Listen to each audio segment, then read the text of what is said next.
Orias Tito TV nga pala. Maraming salamat po sa aming mga sponsors sa pag-support sa North Slope 2025. Ang na-experience ko lang doon sa biyahe namin. Ako di ko ini-inspect talaga na makapasama ako sa North Slope. Pero dati ko na yung pangarap na makabiyahe ng North Slope kasama ang aking motor. Yung pangarap na natupad. Yun. Nag-start kami sa Shield, Dalandalan, Valenzuela. Doon nag-meet up ang grupo. Bali-walo kami na bumiyahe. Walo kami na makasama ko sa BM. Yun. Umalis kami ng 5 ng umaga. Yun.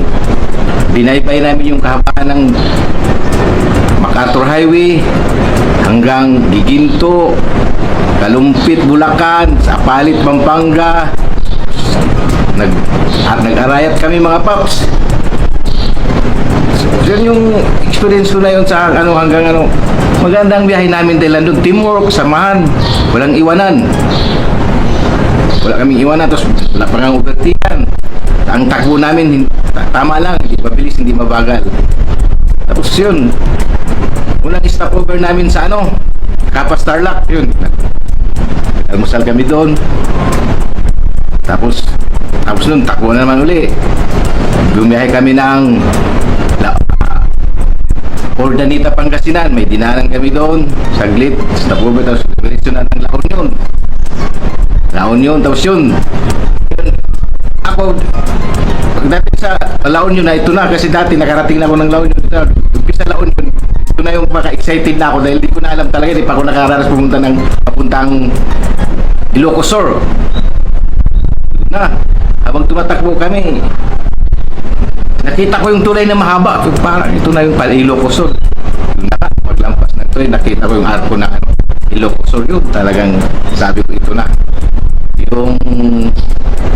Yung dating pangarap ko lang natupad na yun. Nakarating na Ilocos Sur. Okay naman, masaya kami.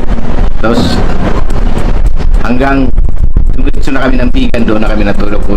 Diwan sa Bigan kami natutulog. Tapos yun, kinabukasan dito, biyahe na naman kami, Bigan to Tugigaraw. Meron na pa rin Tugigaraw. Yun, habang bumabiyahe kami, papuntang Pagudpod. Yun, ang biyahe kasi, hindi mo talaga masasabi. May aberya. Yun nga, may isa kaming kasamahan, na-aberya yung motor.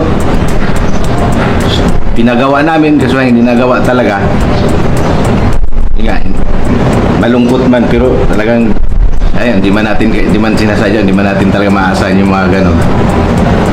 Yun, iniwan yung motor doon, matuloy lang yung biyahe namin. Tapos yun, karating kami ng windmills, ang saya. Kasi tabi ng dagat, dati napanood ko lang sa TV, ito pala, ito na, nandito na ako sa itong mga lugar ng Pagod Food na to. Ang saya namin, saya ng grupo, at saka ako wala talaga yung saya ko, sobra talaga yung saya ko. Sarap. Tapos siyempre, lalo na ako, may edad na ako. Minsan nga, masasabi ko sa biyahe namin, kakayanin ko kaya to. May edad na ako. Tsaka yung motor ko, Honda Beat, medyo may luma na. Pero yun, sa tiwala lang talaga. Yun, hanggang makarating kami ng Pagudpod, yung Patapat ba yun? Patapat Bayadak. Oo, yun, talagang akala mo, nasa ibang bansa ka eh. Ang sarap. Akala mo nasa ibang bansa ka eh. Tapos yun, tuloy pa rin ang biyahe. Hanggang pagod na, pero inaabot na kami ng gabi. Ang target talaga namin, dadaan pa dapat kami ng Apare. Pwede na to dahil gabi na, umuulan na. Dumiritso na lang kami ng Tugigaraw. Dumating kami ng Tugigaraw, oras na. Mag-alauna ng madaling araw. Pagod ang grupo, pero pahinga. Yun. Pahinga, kinabukasan. Day 3. Nabiyahe na kami ng Tugigaraw to, ito, Baler, Aurora. Yun, kinabahan na ako mga paps. Bakit? Kasi sa Baler, alam ko, aakyat talaga ng bundok. Sabi ko, baka hindi kakayanin ng motor ko. Pero, kaya pala. Nakarating pa rin dito sa Baler, Aurora.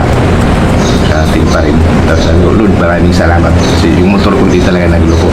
Tapos ngayon, so, natupad talaga yung pangarap ko. Nakarating ako sa yung North Loop na yun, nagawa ng grupo ng behind motorcycle. Nakarating kami ng maayos sa ano namin, Balera Aurora. Okay naman kami nakarating. Kaya maraming salamat sa Panginoon na ayun, talagang ginabayan niya kami sa aming mga biyahe. Thank you Lord, gano'n. Siguro, ako kung may magyayaman uli ng North Loop, baka sasama pa ako uli. Kasi masarap talaga yung dati na panood lang.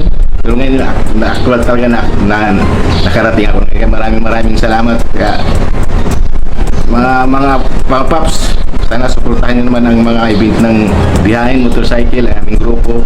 Kaya maraming salamat din sa aming mga followers, sa aming mga supporters, sa